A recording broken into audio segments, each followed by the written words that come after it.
Hey everybody, it's your old pal Chuck, and I am back with another review. And today we are taking a look at from the Transformers Robots in Disguise line. This is Warrior Class Quillfire. You might remember late in last year I was able to bring you the one-step changer. Well, this is the Warrior Class version. It is a wave mate of Warrior Class Thunderhoof, which we've also reviewed.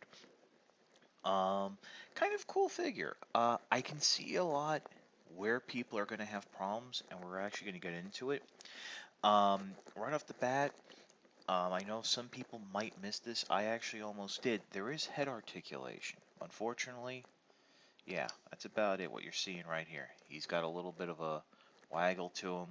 Does have an articulated mouth, but, you know, that's about it. The shoulders are a little bit better than on Thunderhoof. You do have a nice little range of movement there. There are ball joints that allow for swivel. There is also swivel here in the arms, and just a swivel and a hinge and a swivel for the elbows. Problem with the arms, though, in here, let me remove his gun so you can see it, is now I don't see any extra mold flash or anything, so I don't know if it's an issue, but something tells me this was kind of done on purpose. Yeah, the hands have a tendency to angle inward. It's great that they have like a molded trigger grip, but they tend to angle inward. Also, there's no articulation for this other accessory, which is one of his quills. Now, full disclosure, packaging, instructions, what have you, does not mention this can be held as a handheld weapon, but there's a peg, it fits, and we've seen him using quills, so why not? So now, the issues with the head, the issues with the hand, I can think might turn off a lot of people to this figure. But one thing you have to keep in mind is we're not dealing with the traditional quote unquote anthropomorphic um, robots here. These are bipedal robotic animal type of designs. And sometimes it's a little, when you're dealing with these very animated, if that's the best term I can come up with, looks, um, the molding doesn't really translate. Um, Now, I also want to mention that in packaging, and it's funny, they do mention this on the instructions, so kudos to Hasbro. This piece comes down like so, and you actually end up with the quills itself are actually folded downward like so into the back. And I guess that is for packaging. So you want to make sure that's folded up, clipped into place. This backpack is folded up.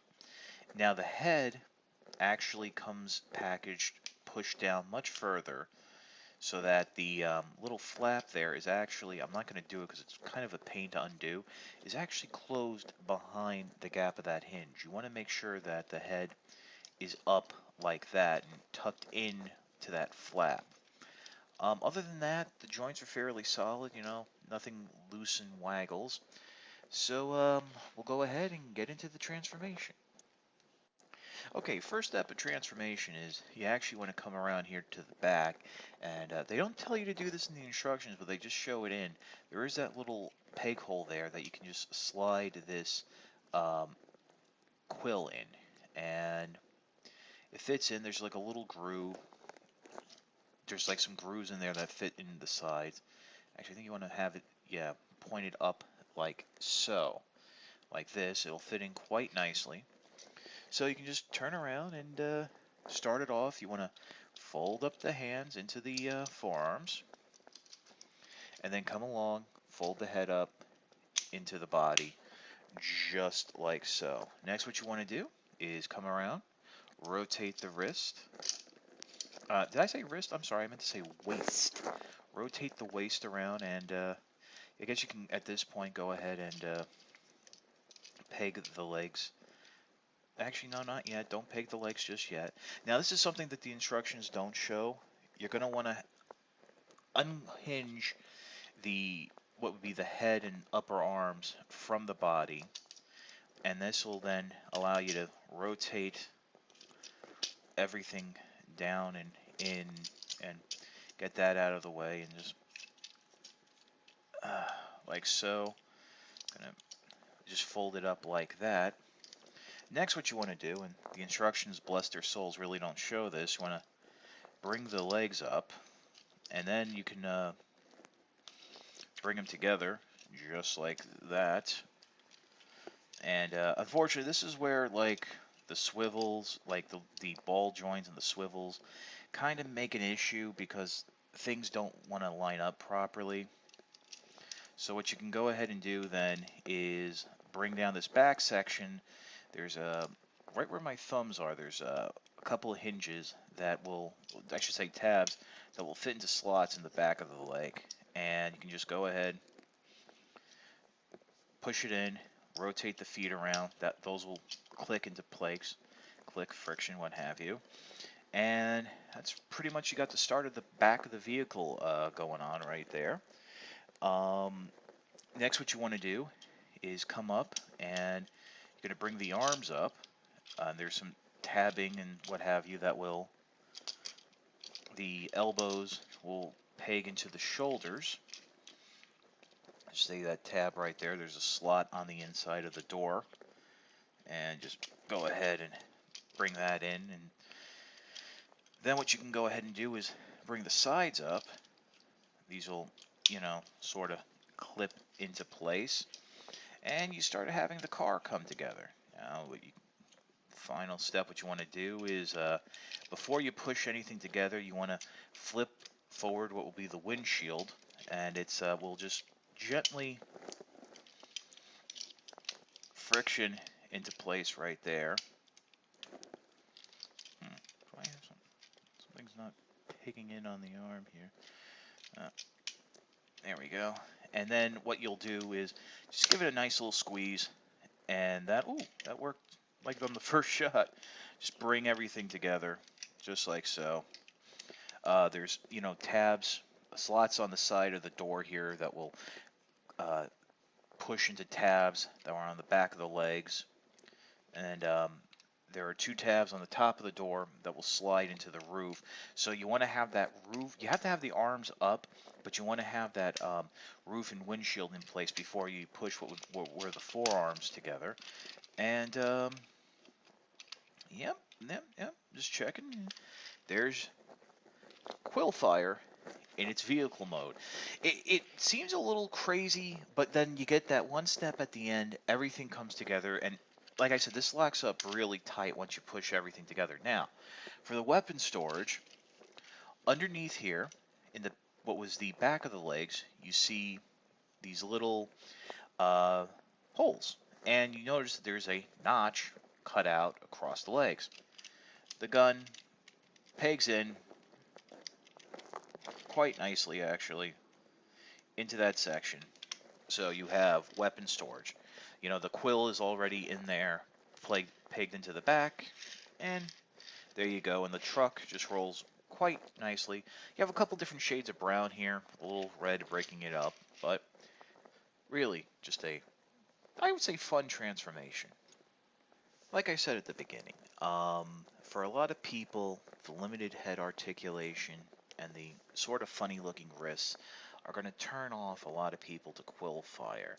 And I think it's a shame. While maybe there could have been like a second pass in terms of the design of, just tweaking things, making sure the wrists were straight and, maybe a little more head articulation. I think if there was a swivel on the actual head instead of this whole box unit that's like the the rear of the front of the car and like the quills, like just like the little swivel right here, I think would have made things a little bit better. But I mean, it's fun. You can get some very expressive poses out of it. Um, and I think it's not great. I think definitely prefer Thunderhoof to Quillfire, but the fact that they were able to capture so closely this animated animal robot um, from the cartoon, I think is quite handy. I mean, I would have been happy with just the one step because I figure, that was just so much of the detail was molded in, and here they were able to take a lot of that detail and make it, functional parts and transformation. Well, I got this item off of Amazon. Actually, had to buy it from a third-party seller from the same one I got from Thunderhoof. Don't do that. This should be hitting mainstream online retail sooner than later, Big Bad Toy Store, what have you. And definitely it's much more. I mean, this is really just worth that $17 price point. I mean, I see some people who've been getting them early, selling them for upwards of $30, and it's just not worth it. I mean, I should also mention that it is a much smaller scaled figure next to the other warrior class figures, but that's in keeping with the look of the cartoon. I think R&D will be starting soon, so the second season at least. So we'll, have that to look forward to.